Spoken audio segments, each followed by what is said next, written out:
Bonjour, mon nom est Chris et je vais vous faire un essai routier personnel de la Lexus IS 350 pour les 5 prochaines minutes. C'est une voiture que j'ai voulu essayer depuis 2014. Un mot sur le style, quand cette voiture est sortie en 2014, la moitié du monde a critiqué cet extérieur, l'autre moitié, donc j'en étais parti, à adorer.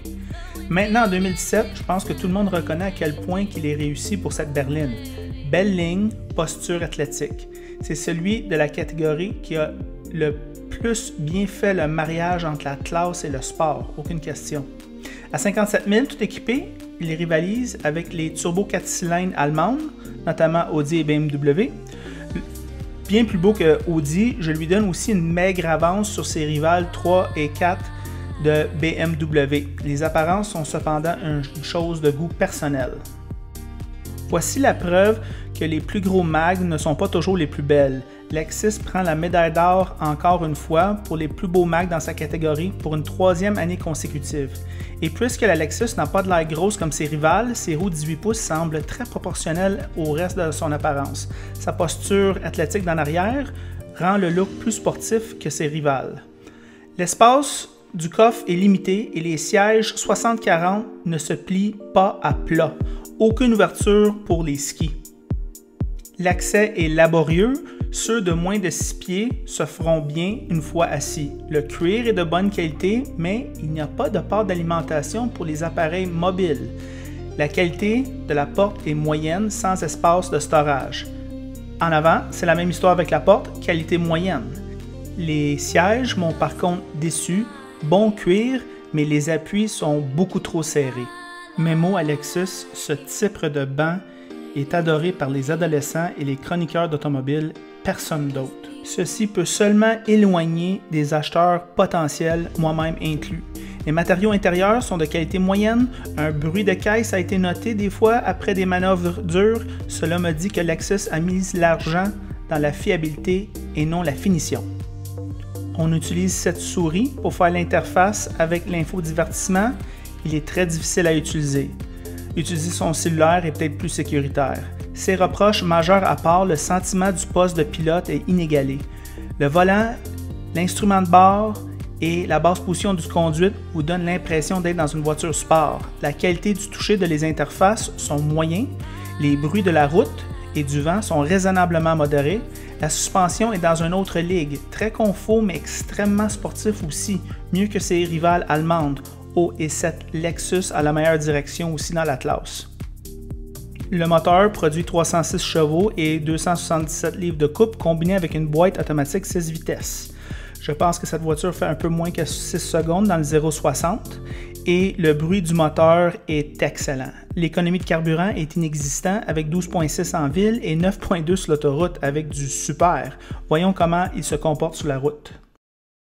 Bonjour les amateurs de voitures. Ross, qu'est-ce que tu en penses de cette voiture-là? Qu'est-ce que tu aimes? Bien, paradoxalement, cette voiture-là est probablement la plus européenne des berlines sport sur le marché. Si on compare avec les Audi A4, que vous prenez une Mercedes dans les modèles équivalents, ou vous allez dans la série 3 ou 4 de la BMW, ces voitures-là se sont tous américanisées, plus axées sur le confort que le caractère sportif. Celle-là, cette Lexus-là, c'est tout le contraire. Moteur très performant. Oui. Consomme un peu, par contre, plus que ses rivales. Pas mal plus. Mais c'est le prix à payer pour avoir cette performance-là. 306 chevaux, 277 livres de coupe. C'est le prix à payer. Côté direction, une direction assistée électriquement, elle est tunée pratiquement parfaitement. À la perfection. C'est incroyable. C'est la meilleure. C'est la meilleure probablement sur le marché. On n'a pas essayé le Caddy encore. Mais à part le Caddy, c'est elle la meilleure. Cadillac à venir dans l'année 2017. Mais pour ce qui est de la direction, jusqu'à maintenant, c'est une des meilleures sur le marché. Sinon la meilleure. La suspension, très sport. Ici, on est quand même dans une berline qui est un peu plus petite que ses rivales, mais caractère sportif est omniprésent. Bémol, petit bémol, je te dirais en sport, la suspension, mais pas désagréable. Non, c'est vrai. Tu sais, comme on se tue pas là-dessus. Là. Même quand on pogne des bosses, ça se prend quand même assez bien. Oui, bien tuné. Les sièges, Ouais. Eux aussi sont très sportifs, beaucoup de support. Là-dessus, il n'y a pas un mot à dire. Le côté du support est là.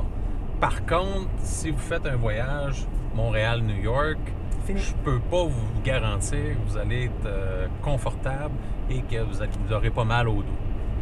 Mais à ce chapitre-là, ben, pour la conduite de tous les jours, petite distance, vous voulez une conduite sportive, ils font le travail. Je te dirais qu'il y a beaucoup de pression ici sur mes jambes. Quand je suis assis dans ces sièges-là, ça rend la chose vraiment inconfortable. Aussi, au niveau du dos, ici, oui, on est bien appuyé, mais plus de 30 minutes, 1 heure, ça commence à être agaçant. Exact. Par contre, le support est là. Oui. C'est le compromis qu'ils ont fait. Oui. Par contre, où c'est que le bas blesse, évidemment, le système d'infodivertissement. Puis là, je sais qu'il y en a qui vont me trouver tannant avec ces systèmes d'infodivertissement-là. Moi, je trouve qu'ils doivent être conçus pour ne pas distraire le conducteur. Puis malheureusement, beaucoup de manufacturiers rendent la tâche très compliquée pour son conducteur ou même le passager. Bien, je vais faire un petit test, Ross. Vous, là, à la maison, regardez mes yeux, là, et moi, je vais essayer d'opérer cette petite souris-là, là, sans m'écraser dans le champ. Très difficile. Ça n'a pas de bon sens. Dès que c'est le moindrement... Oh my God! Tu pognes une bosse, boum, c'est fini. Ça. Dès qu'il y a un moindrement un peu de la chaussée cahoteuse, vous avez l'impression de souffrir de Parkinson avec ce système-là. Ça n'a pas de bon sens. C'est assez difficile à manipuler. Système de son, par contre, sur la coche, très, très audiophile, très belle qualité, pas de problème là. Espace intérieur, ben c'est limité. OK, il faut s'entendre. Moi, je la considère plus comme une 2+2 ou une 4 places maximum.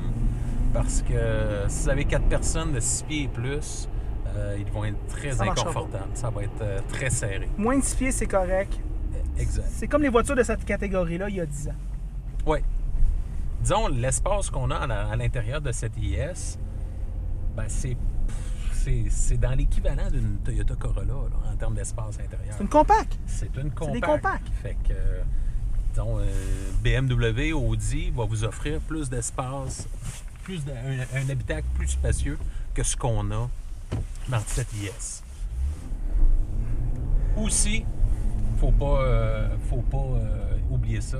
On parle de la marque qui est probablement la plus fiable au monde. C'est ça. Si vous parlez à votre mécanicien, il va vous dire que les produits Toyota sont sans aucun doute au top de la liste, ou sinon tout le temps au top de la liste, pour ce qui est de la fiabilité. Moi, je vais faire une remarque pour la performance. On a pris une courbe tantôt, puis ça, c'était avec des pneus d'hiver en hiver. On l'a pris tellement vite que je m'aurais pas vu peut-être faire ça avec une Allemande. Ça n'avait pas de bon sens comment que ça prend les courbes bien, cette voiture-là. Et puis aussi, une autre affaire, c'est moi je trouve que le look extérieur est vraiment démarqué par rapport à ses rivales. Ça sortit en 2014, il y avait 2 écoles de pensée au niveau du look. Je pense que maintenant, aujourd'hui, ça a fait ses preuves. Ouais. C'est encore beau, c'est pas vieux. Vieilli. Ça a très bien vieilli. Ça a très bien vieilli. Ouais. C'est encore d'actualité. C'est encore à jour. Alors moi, je pense que si vous achetez cette voiture-là, vous n'avez pas le danger de devenir démodé dans 3-4 ans. Ça va être encore beau. Puis à part ça, c'est une voiture recommandée, Ross, hein, je pense? Très recommandée pour ce qui est de la fiabilité, pour ce qui est de la performance, pour ce qui est de l'agrément de conduite.